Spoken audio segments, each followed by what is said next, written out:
धड़कन की गूंज, मीरा का सफर। एपिसोड 4, अतीत की परछाइयां और नया सवेरा। रात के अंधेरे में जब मीरा अनाथालय के अपने पुराने बिस्तर पर लेटी थी, तो उसके कान में अभी भी आर्यन के वे शब्द गूंज रहे थे, सॉरी, मुझे माफ कर दो। एक ऐसा इंसान जिसके सामने बड़े बड़े बिजनेसमैन झुकते हैं, उसने एक अनाथ लड़की से अपनी गलती की माफी मांगी थी। यह मीरा के लिए किसी जीत से कम नहीं था, लेकिन जीत के इस एहसास के पीछे एक डर भी छिपा था। अनाथालय की संचालिका, बड़ी माँ, आज कुछ परेशान दिख रही थी। जब मीरा ने उन्हें आर्यन के बारे में बताया, तो उनकी आंखों में खुशी के बजाय एक अजीब सा तनाव आ गया। मीरा बेटी, तू उस दुनिया में कदम रख रही है जहां हम जैसे लोगों की कोई बिसात नहीं होती। तूने आज अपना सम्मान पा लिया, लेकिन याद रख, ऊंचे पहाड़ों पर हवा बहुत तेज चलती है। संभल कर रहना, बड़ी माँ ने दीपक की लौ को देखते हुए कहा।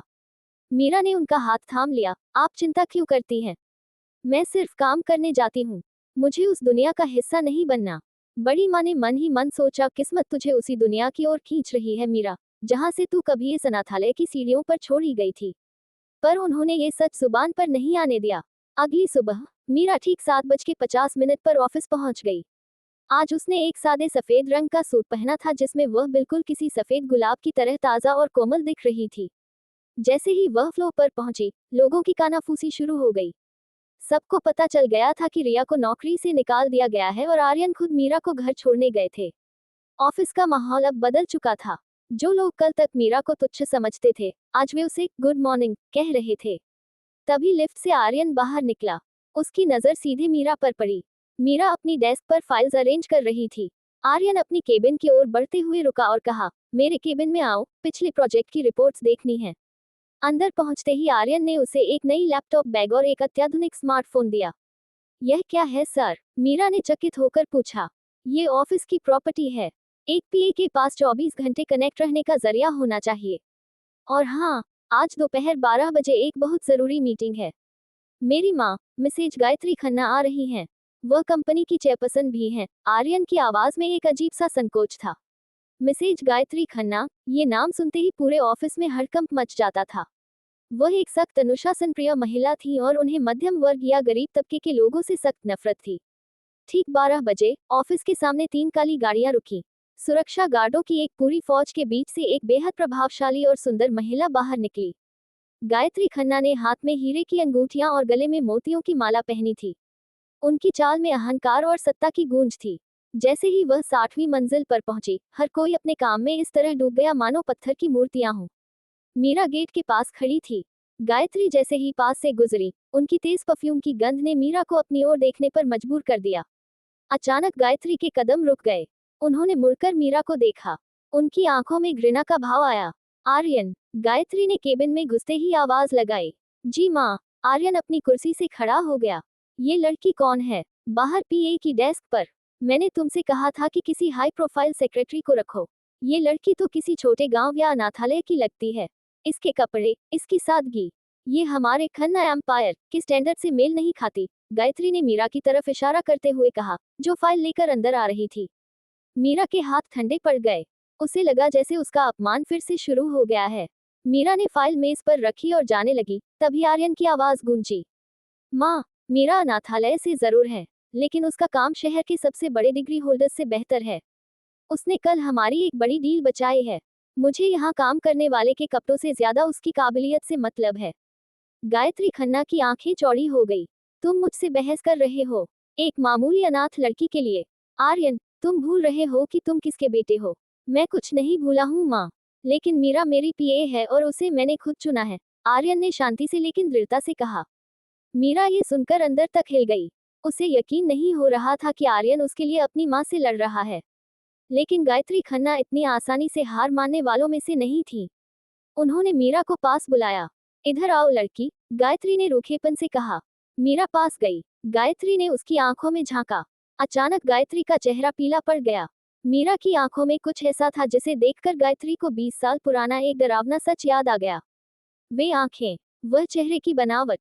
तुम्हारा नाम क्या है? गायत्री ने कांपती हुई आवाज को छुपाते हुए पूछा।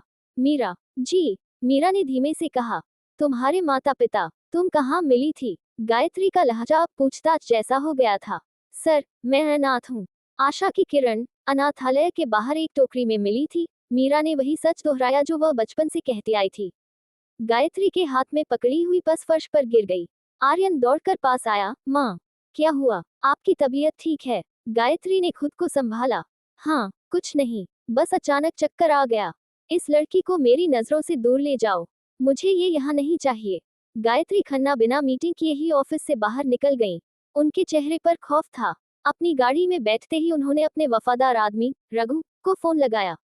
रघु, वह लड़की जो 20 साल पहले मर जानी चाहिए थी, मुझे आज वह खन्ना एंटरप्राइजेस में दिखी। जाओ, आशा की किरण अनाथालय का पूरा रिकॉर्ड निकालो। मुझे पता करना है कि मीरा कौन है और वह उस दिन वहां कैसे पहुंची। अगर यह वही लड़की है तो मेरा साम्राज्य मिट्टी में मिल जाएगा। उधर ऑफिस में मीरा केबिन के बाहर चुपचाप रो रही थी। उसे समझ नहीं आ रहा था कि उसने गायत्री खन्ना का क्या बिगाड़ा था। आर्यन बाहर आया और उसके पास खड़ा हो गया। उसने अपनी जेब से एक रुमाल निकाला और मीरा की तरफ बढ़ाया। मेरी माँ थोड़ी सख्त हैं, उनका मतलब तुम्हें ठेस पहुंचाना नहीं था, आर्यन ने सांत्वना दी। मीरा ने रुमाल नहीं लिया। सर, बात सख्ती की नहीं है, उन्होंने मुझे ऐसे देखा जैसे मैं कोई अपराधी हूँ। क्या अनाथ होना इतना बड़ा पाप है? आर्यन ने पहली बार मीरा का हाथ पकड़ा। एक बिजली सी दोनों के शरीर में दौड़ गई। नहीं मीरा, पाप वो है जो दूसरों को कमतर समझते हैं। तुम यहाँ काम करोगी और डंके की चोट पर करोगी, यह मेरा वादा है। मीरा ने आर्यन की आंखों में देखा। वहां एक गहरा समुद्र था जिसमें अब मीरा को नफरत नहीं बल्कि सुरक्षा का एहसास हो रहा था। शाम को जब मीरा अनाथालय पहुंची तो वहां का नजारा बदला हुआ था। कुछ नकाबपोश लोग अनाथालय के बाहर चक्कर काट रहे थे। मीरा को देखते ही वे भाग गए। वह दौड़कर अंदर गई। बड़ी माँ, आप ठीक तो हैं? बड़ी माँ डरी हुई थी। मीरा, कोई अनाथालय के पुराने रिकॉर्ड्स की फाइलें ढूंढ रहा था। जब मैंने शोर मचाया तो वे भाग गए। बेटा, मुझे लग रहा है कि कोई तेरे अतीत के पीछे पड़ा है। मीरा ने वह टूटा हुआ लॉकेट निकाला जो उसे टोकरी में मिला था।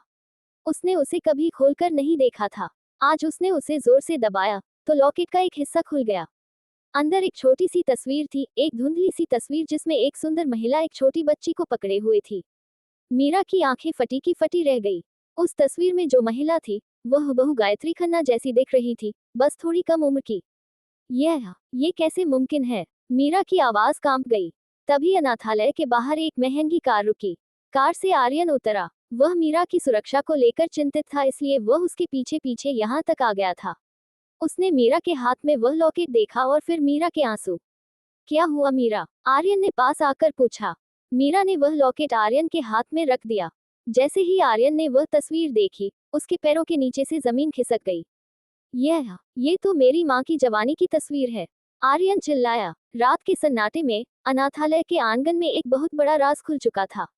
क्या मीरा और आर्यन के बीच कोई गहरा रिश्ता था, या फिर यह किसी बहुत बड़ी साजिश का हिस्सा था जिसने मीरा को अनाथ बना दिया था?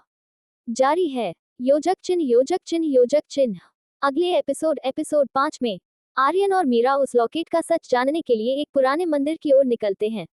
गायत्री खन्ना को जब पता चलता है कि आर्यन मीरा की मदद कर रहा है तो वह मीरा को हमेशा के लिए रास्ते से हटाने का प्लान बनाती है। क्या आर्यन अपनी मोहब्बत को अपनी मां से बचा पाएगा?